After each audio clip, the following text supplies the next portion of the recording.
ಇವರು ಅತಿ ಹೆಚ್ಚು ಕಾಂಟ್ರವರ್ಸಿಯಲ್ ಐಪಿಎಸ್ ಅಧಿಕಾರಿ.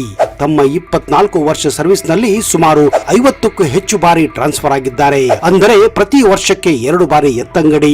ಇವರು ಕರ್ನಾಟಕದ ಮೊಟ್ಟ ಮೊದಲ ಐಪಿಎಸ್ ಅಧಿಕಾರಿ. ಇವರನ್ನ ಕರ್ನಾಟಕದ ಲೇಡಿ ಸಿಂಗಂ ಎಂದೇ ಕರೆಯುತ್ತಿದ್ದರು. ಇವರನ್ನ ಕಂಡರೆ ಕೇವಲ ಗುಂಡಾಗಳು ಅಲ್ಲ, ರಾಜಕಾರಣಿಗಳು ಕೂಡ ಗಡಗಡ ನಡುಗುತ್ತಾರೆ.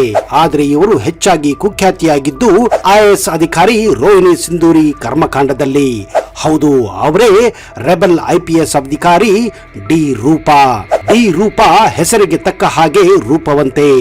ಎಷ್ಟು ಸ್ಮಾರ್ಟ್ ಆಗಿದ್ದಾರೋ ಅಷ್ಟೇ ಸ್ಟ್ರಾಂಗ್ ಕೂಡ. ಡಿ ರೂಪಾ ಹುಟ್ಟಿದ್ದು ಕರ್ನಾಟಕದ ದಿಲ್ ಎಂದೇ ಅನಿಸಿಕೊಂಡಿರುವ ದಾವಣಗೆರೆಯಲ್ಲಿ. ಇವರ ತಂದೆ JH ದಿವಾಕರ್ ಒಬ್ಬ ನಿವೃತ್ತ ಇಂಜಿನಿಯರ್. ತಾಯಿ ಹೇಮಾವತಿ ಅಂಚೆ ಕಚೇರಿಯಲ್ಲಿ ಕೆಲಸ ಮಾಡುತ್ತಿದ್ದರು. ಇವರ ತಂಗಿ ರೋಹಿಣಿ ಆದಾಯ ತೆರಿಗೆ ಇಲಾಖೆಯಲ್ಲಿ ಸಹಾಯಕ ಕಮಿಷನರ್ ಆಗಿ ಸೇವೆಯನ್ನ ಸಲ್ಲಿಸುತ್ತಿದ್ದಾರೆ. ಡಿ ರೂಪಾ ತಮ್ಮ BA ಪದವಿಯನ್ನ ಕರ್ನಾಟಕದ ಕುವೆಂಪು ವಿಶ್ವವಿದ್ಯಾಲಯದಿಂದ ಸ್ವರ್ಣ ಪದಕದೊಂದಿಗೆ ಮುಗಿಸಿ ಬೆಂಗಳೂರು ವಿಶ್ವವಿದ್ಯಾಲಯದ ಸೈಕಾಲಜಿ ವಿಭಾಗದಲ್ಲಿ MA ಪದವಿಯನ್ನ ಕೂಡ ಪಡೆದಿದ್ದಾರೆ. ಅದಕ್ಕಿಂತ ಮೊದಲು ಇವರು ದಾವಣಗೆರೆಯ AVK ಕಾಲೇಜಿನಲ್ಲಿ ತಮ್ಮ PUCಯನ್ನ ಮುಗಿಸಿದ್ದಾರೆ. ಈ ಸಮಯದಲ್ಲಿ ದಾವಣಗೆರೆಯ ಒಂದು ಸ್ಥಳೀಯ ಸಂಸ್ಥೆ ನಡೆಸಿದ ಸೌಂದರ್ಯ ಸ್ಪರ್ಧೆಯಲ್ಲಿ ಇವರು ಮಿಸ್ ದಾವಣಗೆರೆಯಾಗಿಯೂ ಕೂಡ ಹೊರಹೊಮ್ಮಿದ್ದಾರೆ. ಡಿ ರೂಪಾ ಅವರು ಹಿಂದೂಸ್ತಾನಿ ಶಾಸ್ತ್ರೀಯ ಸಂಗೀತ ಮತ್ತು ಭರತನಾಟ್ಯ ನೃತ್ಯಗಾರ್ತಿಯಾಗಿಯೂ ತರಬೇತಿಯನ್ನ ಪಡೆದಿದ್ದಾರೆ. ಇತ್ತೀಚೆಗೆ ಅಂತಾರಾಷ್ಟ್ರೀಯ ಮಹಿಳಾ ದಿನ ಅಂಗವಾಗಿ ಮಹಿಳೆಯರಲ್ಲಿ ಸ್ಫೂರ್ತಿ ತುಂಬುವಂತಹ ಮ್ಯೂಸಿಕ್ ವಿಡಿಯೋವನ್ನು ಕೂಡ ಅವರೇ ಬಿಡುಗಡೆ ಮಾಡಿದ್ದಾರೆ. ಇವರಿಗೆ ಹಿನ್ನೆಲೆ ಗಾಯನ ಎಂದ್ರೆ ತುಂಬಾ ಇಷ್ಟ. ಹೀಗಾಗಿ ಇವರು ಕನ್ನಡದ ಹಲವಾರು ಸಿನಿಮಾಗಳಿಗೆ ಹಿನ್ನೆಲೆ ಗಾಯನವನ್ನು ಕೂಡ ಮಾಡಿದ್ದಾರೆ. ಅಷ್ಟೇ ಅಲ್ಲದೆ ಅವರು ಹಲವಾರು ಸಿನಿಮಾಗಳಿಗೆ ಆಕ್ಟ್ ಮಾಡಲು ಕೂಡ ಆಫರ್ಗಳು ಬಂದಿದ್ದವು. ಆದರೆ ಇವುಗಳನ್ನೆಲ್ಲ ಅವರು ತಿರಸ್ಕಾರ ಮಾಡಿದ್ದರು. 2013ರಲ್ಲಿ ಅವರು ಮೌನಿಶ್ ಮದ್ಗಿಲ್ ಅವರನ್ನ ಮದುವೆಯಾಗಿದ್ದಾರೆ. ಮೌನಿಶ್ ಮದ್ಗಿಲ್ ಮೂಲತಃ IIT ಮುಂಬೈನಲ್ಲಿ ಓದಿದ್ದವರು. ಇವರು IAS ನಲ್ಲಿ 8ನೇ ಶ್ರೇಣಿಯನ್ನು ಕೂಡ ಪಡೆದಿದ್ದಾರೆ.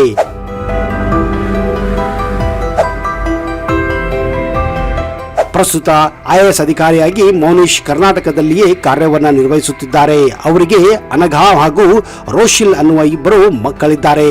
ಇನ್ನು ಡಿ ರೂಪಾ ಹಾಗೂ ಮೌನಿಶ್ ಮದುವೆಯಾಗಿದ್ದು ಕೂಡ ತುಂಬಾ ಇಂಟ್ರೆಸ್ಟಿಂಗ್ ಆಗಿದೆ. ಡಿ ರೂಪಾ ನಿಮಗೆಲ್ಲ ಗೊತ್ತಿರುವ ಹಾಗೆ ಒಬ್ಬ ಸುಂದರ ಮಹಿಳೆ. ಮೇಲಾಗಿ ಇವರು ಮಿಸ್ ದಾವಣಗೆರೆ ಕೂಡ. ಇವರಿಗೆ ಮುಂದೆ ಮಿಸ್ ಕರ್ನಾಟಕ ಆಗುವ ಆಪರ್ಚುನಿಟಿ ಕೂಡ ಇತ್ತು. ಆದರೆ ಅವರಿಗೆ ಅದರಲ್ಲಿ ಕೊಂಚಿತ್ತು ಆಸಕ್ತಿ ಇರಲಿಲ್ಲ. ಇದೇ ಕಾರಣ ಅವರು ಮಿಸ್ ಕರ್ನಾಟಕ ಕಾಂಪಿಟೇಷನ್ಗೂ ಕೂಡ ಹೋಗೋದಿಲ್ಲ.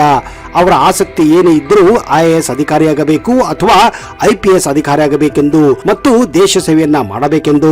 ಮುಂದೆ ಅವರು IPS ಅಧಿಕಾರಿಯಾದ ಮೇಲೆ ಮನೆಯಲ್ಲಿ ಅವರ ತಂದೆ ತಾಯಿ ಅವರ ಮದುವೆಗಾಗಿ ಪ್ರಸ್ತಾಪವನ್ನ ತರುತ್ತಾರೆ. ಈ ಸಮಯದಲ್ಲಿ ಡಿ ರೂಪಾ ಅವರಿಗೆ ಹಲವಾರು ಮದುವೆಯ ಪ್ರಪೋಸಲ್ಗಳು ಕೂಡ ಬಂದಿದ್ದವು. ದೊಡ್ಡ ದೊಡ್ಡ ಬಿಸಿನೆಸ್ ಮನ್ಗಳು, ರಾಜಕಾರಣಿಗಳು, ಸಿನಿಮಾ ತಾರೆಯರು, ಇಂಜಿನಿಯರ್ಗಳು, ಅಮೆರಿಕದಲ್ಲಿ ಸೆಟಲ್ ಆದಂತಹ ದೊಡ್ಡ ದೊಡ್ಡ ಪೋಸ್ಟ್ ನಲ್ಲಿರುವ ಸಾಫ್ಟ್ವೇರ್ ಇಂಜಿನಿಯರ್ ಕೂಡ ಇವರನ್ನ ಮದುವೆಯಾಗಲು ಮುಂದಾಗಿದ್ದರು. ಆದರೆ ಡಿ ರೂಪಾ ಅವರಿಗೆ ಒಂದೇ ಒಂದು ಕನಸಿತ್ತು, ಮದುವೆ ಆದರೆ ಒಬ್ಬ IPS ಅಥವಾ IAS ಅಧಿಕಾರಿಯನ್ನೇ ಮದುವೆ ಆಗಬೇಕೆಂದು. ಇದಕ್ಕೆ ಮುಖ್ಯ ಕಾರಣ ಆ ವ್ಯಕ್ತಿಯ ಮನಸ್ಥಿತಿ ಹಾಗೂ ಒಬ್ಬರನ್ನೊಬ್ಬರು ಅರ್ಥ ಮಾಡಿಕೊಳ್ಳಲು ಒಂದೇ ಪೋಸ್ಟ್ ನಲ್ಲಿ ಇದ್ದರೆ ಒಳ್ಳೆಯದಂತ ಡಿ ರೂಪಾ ಅರಿತಿದ್ದರು. ಯಾಕಂದ್ರೆ ತಾವು ಒಬ್ಬ IPS ಅಧಿಕಾರಿ, ತಾವೇನಾದ್ರೂ ಒಬ್ಬ ಸಾಫ್ಟ್ವೇರ್ ಅಥವಾ ಫಿಲ್ಮ್ ಸ್ಟಾರ್ ನ ಮದುವೆ ಆದರೆ ಅವರಿಬ್ಬರ ನಡುವೆ ಅಂತರ ಜಾಸ್ತಿ ಆಗುತ್ತದೆ. ಅವರ ವೇವ್ ಲೆಂತ್ ಗಳು ಮ್ಯಾಚ್ ಆಗುವುದಿಲ್ಲ. ಒಬ್ಬರನ್ನೊಬ್ಬರು ಅರ್ಥ ಮಾಡಿಕೊಳ್ಳಲು, ಅವರವರ ಕೆಲಸಗಳನ್ನ ಅರ್ಥ ಮಾಡಿಕೊಳ್ಳಲು ಸಾಧ್ಯವೇ ಆಗುವುದಿಲ್ಲ. ಹೀಗಿದ್ದಲ್ಲಿ ಸಂಸಾರದಲ್ಲಿ ಬಹುಬೇಗ ಭಿನ್ನಾಭಿಪ್ರಾಯಗಳು, ಬಿರುಕುಗಳು ಬರುವುದು ಸಾಧ್ಯ ಅಂತ ಅವರಿಗೆ ಮೊದಲೇ ಅನಿಸಿತ್ತು. ಹೀಗಾಗಿ ಈ ಎಲ್ಲ ಆಸೆ ಆಕಾಂಕ್ಷೆಗಳನ್ನ ಡಿ ರೂಪಾ ಅವರು ತಮ್ಮ ತಂದೆ ತಾಯಿ ಹತ್ತಿರ ಹಂಚಿಕೊಂಡಿದ್ದಾರೆ. ಮದುವೆ ಆದರೆ ಒಬ್ಬ IAS ಅಧಿಕಾರಿ ಅಥವಾ IPS ಅಧಿಕಾರಿಯನ್ನೇ ಅಂತ. ಹೀಗಾಗಿ ಡಿ ರೂಪಾ ತಂದೆ ತಾಯಿಗಳು ತಮ್ಮ ಮಗಳಿಗಿಂತ 1 ವರ್ಷ, 2 ವರ್ಷ, 4 ವರ್ಷ ವಯಸ್ಸಿನಲ್ಲಿ ದೊಡ್ಡವರಾದಂತಹ IPS ಅಥವಾ IAS ಅಧಿಕಾರಿಯನ್ನ ಹುಡುಕಲು ಪ್ರಾರಂಭಿಸಿದ್ದಾರೆ. ಆಗ ಅವರಿಗೆ ಕಣ್ಣಿಗೆ ಬಿದ್ದಿದ್ದೇ ಈ ಮೌನಿಶ್ ಮದ್ಗಿಲ್. ಈ ಸಮಯದಲ್ಲಿ ಮೌನಿಶ್ ಮದ್ಗಿಲ್ ಅವರು ಒರಿಸ್ಸಾದ ಒಂದು ಜಿಲ್ಲೆಯಲ್ಲಿ DC ಆಗಿ ಸೇವೆಯನ್ನ ಸಲ್ಲಿಸುತ್ತಿದ್ದರು. ಮೌನಿಶ್ ಮದ್ಗಿಲ್ ಮೂಲತಃ ಪಂಜಾಬಿನವರು. ಒಂದು ಶ್ರೀಮಂತ ಕುಟುಂಬಕ್ಕೆ ಸಂಬಂಧಿಸಿದ್ದಾರೆ. ಹೀಗಾಗಿ ಅವರು ತಮ್ಮ IIT ಪದವಿಯನ್ನ ಮುಂಬೈನಿಂದ ಪಡೆದು UPS ಎಕ್ಸಾಮ್ ಬರೆದು ಅವರು ಕೂಡ ಆಗ ಒಬ್ಬ IAS ಅಧಿಕಾರಿಯಾಗಿ ಒರಿಸ್ಸಾದಲ್ಲಿ ಸೇವೆಯನ್ನ ಸಲ್ಲಿಸುತ್ತಿದ್ದರು. ಹೀಗೆ ಮೌನಿಶ್ ಮದ್ಗಿಲ್ ಹಿನ್ನೆಲೆಯನ್ನ ಪಡೆದಂತಹ ಡಿ ರೂಪಾ ಅವರ ತಂದೆ ಮದ್ಗಿಲ್ ಅವರನ್ನ ಅಪ್ರೋಚ್ ಮಾಡಿದ್ದಾರೆ. ಹೀಗಾಗಿ ಈ ಸಮಯದಲ್ಲಿ ಡಿ ರೂಪಾ ಅವರ ತಂದೆ ಅವರಿಗೆ ಒಂದು ಪತ್ರವನ್ನು ಕೂಡ ಬರೆಯುತ್ತಾರೆ ಮತ್ತು ಡಿ ರೂಪಾ ಅವರ ಒಂದು ಬಯೋಡಾಟಾವನ್ನು ಕೂಡ ಕಳಿಸಿಕೊಟ್ಟಿದ್ದಾರೆ. ಇದನ್ನು ನೋಡಿದಂತಹ ಮೋನಿಶ್ ಮೋದ್ಗಿಲ್ ಡಿ ರೂಪಾ ಅವರನ್ನ ಮದುವೆಯಾಗಲು ಒಪ್ಪಿಕೊಂಡಿದ್ದಾರೆ. ಈ ರೀತಿ ಡಿ ರೂಪಾ ಹಾಗೂ ಮೋನಿಶ್ ಮೋದ್ಗಿಲ್ ಒಬ್ಬರನ್ನೊಬ್ಬರು ನೋಡದೆ ಮದುವೆಗೆ ಒಪ್ಪಿಕೊಳ್ಳುತ್ತಾರೆ. ಮುಂದೆ ಮೋನಿಶ್ ಮೋದ್ಗಿಲ್ ಹಾಗೂ ಡಿ ರೂಪಾ ಒಬ್ಬರನ್ನೊಬ್ಬರು ಭೇಟಿಯಾಗದೆ ಮದುವೆಗೆ ಒಪ್ಪಿಕೊಂಡಿದ್ದು ನಿಜಕ್ಕೂ ಇದು ದೇವರ ಒಂದು ಅನುಗ್ರಹ ಅಂತ ಅವರ ಕುಟುಂಬ ಅಂದುಕೊಂಡಿದೆ. ಮುಂದೆ ಮೋನಿಶ್ ಮೋದ್ಗಿಲ್ ಕೂಡ ಕರ್ನಾಟಕಕ್ಕೆ ಟ್ರಾನ್ಸ್ಫರ್ ಆಗುತ್ತಾರೆ ಹಾಗೂ ಬೇರೆ ಬೇರೆ ಜಿಲ್ಲೆಗಳಲ್ಲಿ ಅವರು IAS ಅಧಿಕಾರಿಯಾಗಿ ಸೇವೆಯನ್ನ ಸಲ್ಲಿಸುತ್ತಿದ್ದಾರೆ. ಡಿ ರೂಪಾ ಅವರು 2000 ಇಸ್ವಿಯಲ್ಲಿ UPS ಎಕ್ಸಾಮ್ ನಲ್ಲಿ ಭಾರತಕ್ಕೆ 43ನೇ ಶ್ರೇಣಿಯೊಂದಿಗೆ ಉತ್ತೀರ್ಣರಾಗಿದ್ದರು ಹಾಗೂ ಅವರಿಗೆ ಆರಾಮವಾಗಿ IAS ಅಧಿಕಾರಿಯಾಗುವ ಚಾನ್ಸ್ ಇತ್ತು. ಆದ್ರೆ ಅವರು ಬಯಸಿದ್ದು IPS ಆಫೀಸರ್ ಆಗಬೇಕೆಂದು. ಹೈದರಾಬಾದ್ನ ಸರ್ದಾರ್ ವಲ್ಲಭಾಯಿ ಪಟೇಲ್ ರಾಷ್ಟ್ರೀಯ ಪೊಲೀಸ್ ಅಕಾಡೆಮಿಯಲ್ಲಿ ತರಬೇತಿಯನ್ನ ಪಡೆಯುತ್ತಾರೆ. ಅವರು ತರಬೇತಿ ಗುಂಪಿನಲ್ಲಿಯೇ 5ನೇ ಶ್ರೇಣಿಯೊಂದಿಗೆ ಉತ್ತೀರ್ಣರಾಗಿ ಕರ್ನಾಟಕ ಕೇಡರ್ಗೆ ಸೇರುತ್ತಾರೆ ಹಾಗೂ ತರಬೇತಿಯ ನಂತರ ಅವರು ಧಾರವಾಡ ಜಿಲ್ಲೆಯ ಪೊಲೀಸ್ ಸೂಪರಿಂಟೆಂಡೆಂಟ್ ಆಗಿ ಅಂದ್ರೆ SP ಆಗಿ ನೇಮಕಗೊಳ್ಳುತ್ತಾರೆ. ಈ ಸಮಯದಲ್ಲಿ ಅಂದ್ರೆ 2004ರಲ್ಲಿ ಈದ್ಗಾ ಮೈದಾನ ವಿವಾದವಾಗಿ ಅಂದಿನ ಮಧ್ಯಪ್ರದೇಶದ ಮುಖ್ಯಮಂತ್ರಿ ಉಮಾ ಭಾರತಿ ವಿರುದ್ಧ ನಾನ್ ವ್ಯಾಲ್ಯಬಲ್ ವಾರೆಂಟ್ ಹೊರಡಿಸಲಾಗಿತ್ತು. ಆಗ ಖುದ್ದು ರೂಪಾ ಅವರು ಮಧ್ಯಪ್ರದೇಶದ ರಾಜಧಾನಿ ಭೂಪಾಲ್ಗೆ ತೆರಳಿ ಅಂದಿನ ಮುಖ್ಯಮಂತ್ರಿ ಉಮಾ ಭಾರತಿಯವರನ್ನ ಬಂಧಿಸುತ್ತಾರೆ. ಇದೇ ಕಾರಣ ಮುಂದೆ ಉಮಾ ಭಾರತಿ ಅವರು ರಾಜ್ಯದ ಮುಖ್ಯಮಂತ್ರಿ ಹುದ್ದೆಗೆ ರಾಜೀನಾಮೆಯನ್ನು ಕೂಡ ಕೊಡಬೇಕಾಗುತ್ತದೆ.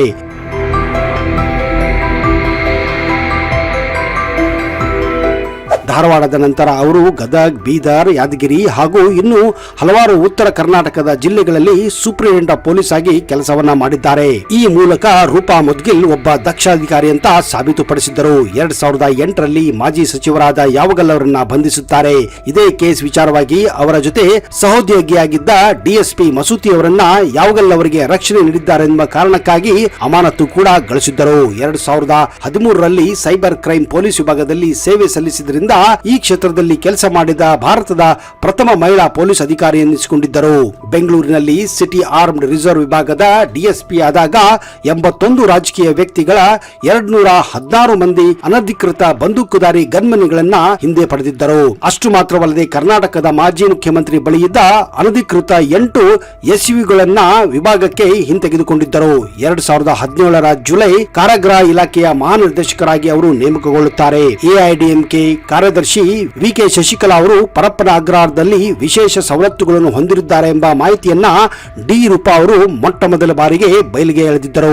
ಮಾತ್ರವಲ್ಲದೆ ಅವರು ರಾಜ್ಯ ಪೊಲೀಸ್ ಮಹಾನಿರ್ದೇಶಕ ಮತ್ತು ಕಾರಾಗೃಹ ಮಹಾನಿರೀಕ್ಷಕ ಸತ್ಯನಾರಾಯಣ ಅವರಿಗೆ ಒಪ್ಪಿಸಿದ ವರದಿಯಲ್ಲಿ ಶಶಿಕಲಾ ಅವರಿಗೆ ಜೈಲಿನ ಒಳಗೆ ವಿಶೇಷ ವ್ಯವಸ್ಥೆಗಳನ್ನು ನೀಡಿದ್ದು ಮಾತ್ರವಲ್ಲದೆ ಅಡುಗೆ ಮನೆಯ ವ್ಯವಸ್ಥೆ ಮತ್ತು ಆರಾಮ ಸಂದರ್ಶನ ಸಮಯವನ್ನ 2 ಕೋಟಿ ಲಂಚ ತೆಗೆದುಕೊಂಡು ಜೈಲು ಅಧಿಕಾರಿಗಳು ಅವ್ಯವಹಾರ ಮಾಡಿದ್ದನ್ನ ಬಯಲಿಗೆ ಎಳೆದಿದ್ದರು. ಮುಂದೆ ಅಂತ ಅಧಿಕಾರಿಗಳನ್ನ ಕೂಡ ಅವರು ಸಸ್ಪೆಂಡ್ ಮಾಡಿಸುತ್ತಾರೆ. ಹೌದು ಸ್ನೇಹಿತರೆ, ಅಂತಹ ರೆಬೆಲ್ ಹಾಗೂ ಟೆರರ್ ಆಗಿದ್ದರು ಈ ಡಿ ರೂಪಾ.